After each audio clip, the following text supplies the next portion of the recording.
ಖರೀದಿ ಮಾಡುವ ಕಾಂಟ್ರಾಕ್ಟ್ ಅಲ್ಲಿ ಅಧಿಕಾರದಲ್ಲಿದ್ದವರು 52 ಲಕ್ಷ ರೂಪಾಯಿ ಕೊಳ್ಳೆ ಹೊಡೆದರು. ಒಂದು ಹಗರಣ ಬಂತು.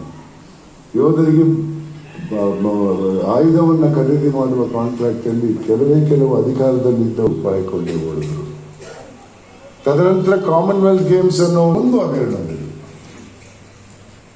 ತದನಂತರ ಕೋಲ್ಗೇಟ್ ಅನ್ನೋ ಒಂದು ಹಗರಣದಲ್ಲಿ 1,86,000 ಕೋಟಿ ರೂಪಾಯಿ ಕೊಳ್ಳೆ ಹೊಡೆದರು. ವಿಚಾರಣೆ ನಂತರ ಕೇಂದ್ರ ಸರ್ಕಾರಕ್ಕೆ ವರದಿ ಮೂಲಕ ಕೊಟ್ಟಂತಹ ಸಂವಿಧಾನದ ಒಬ್ಬ ಅಧಿಕಾರಿ CAG, the controller and auditor general of India, ತಮ್ಮ ವರದಿಯಲ್ಲಿ ಕೇಂದ್ರ ಸರ್ಕಾರಕ್ಕೆ ತಿಳಿಸಿದ್ದಾರೆ ಇಂತಿಂಥ ಹಗರಣದಲ್ಲಿ ಇಷ್ಟು ಹಣ ಹೋಗಿದೆ ಅಂತ. ಇಲ್ಲ, ನಮ್ಮ ಹಿರಿಯರು ಕವಿಗಳು ಬರೆದಿದ್ದಾರಲ್ಲ, ಏನೇ ಆಗು ನಿನಗೆ ಬೇಕಾದವನಾಗು, ಆದರೆ ಮೊದಲು ಮಾನವನಾಗು ಅಂತಾರೆ. ಎಂತ ಮಾತು!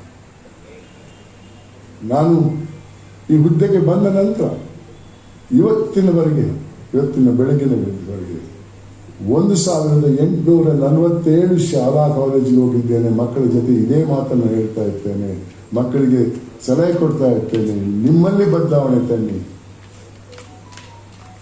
ಆವಾಗ ಎಲ್ಲ ಸರಿ ಹೋಗ್ತದೆ ಅಂತ. ಎಷ್ಟು ಜನ ಬದಲಾವಣೆ ಆಗ್ತಾರೆ ಅಂತ ನಂಗೆ ಗೊತ್ತಿಲ್ಲ. ನನ್ನ ಕಾಲದಲ್ಲಂತೂ ಈ ಬದಲಾವಣೆ ಸಂಪೂರ್ಣವಾಗಿ ಬರಲ್ಲ. ಆದರೆ ಪ್ರಯತ್ನ ಮಾಡುವುದು ನನ್ನ ಕರ್ತವ್ಯ, ಪ್ರತಿಫಲಕ್ಕೆ ಕಾಯುವುದಕ್ಕೆ. ಯಾವುದೇ ಒಂದು ಕಾರ್ಯಕ್ರಮಕ್ಕೆ ಯಾರ ಹಣದಿಂದ ಹೋಗಲ್ಲ. ಪ್ಲೇನ್ ಖರ್ಚು ನಾನೇ ಕೊಡ್ತೇನೆ.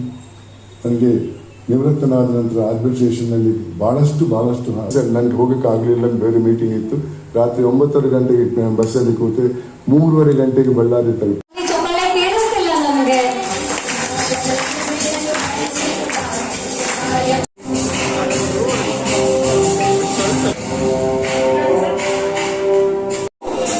ಇವರ ಪತಿಯ ಹೆಸರು ಬಂದ್ಬಿಟ್ಟು ರಮೇಶ್ ಪಾಟೀಲ್ ಅಂತ, ಸುಬೇದಾರ್. ಹಾಗೆ ಶಿವನಂಜಯ ಸರ್, ರಾಮಕೃಷ್ಣ ಬೀಳ್ಕೊಡ್ತಾ ಇದ್ದೀವಿ. ಅವರಿಗೂ ಕೂಡ ಸನ್ಮಾನವನ್ನ ಮಾಡಲಾಗ್ತಿದೆ. ಅಶೋಕ್ ಸರ್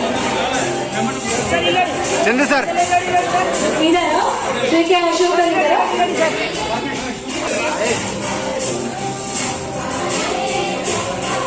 ಶ್ರೀ